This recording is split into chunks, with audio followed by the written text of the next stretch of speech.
कर लागल टोना वाली आँख हो। जिनगी नात कोयला बनल, नात बनल राख हो। आईना के जैसे सपना हो गईल चूर हो। दिल में रहे वाला बाटे अखिया से दूर हो।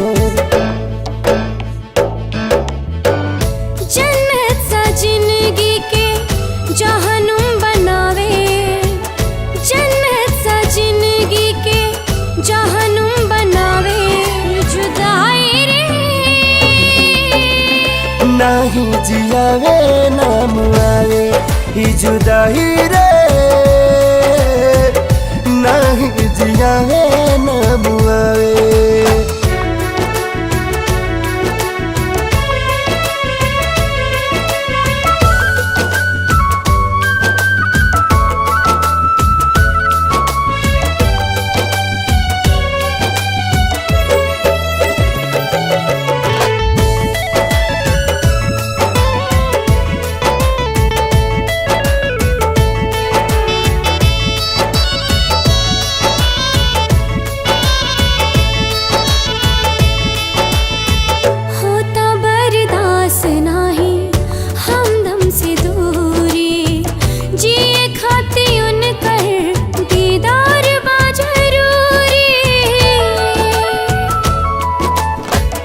एक बेरी मिलते तो कहती भगवान के, मोहब्बत के मतलब बताता इंसान के।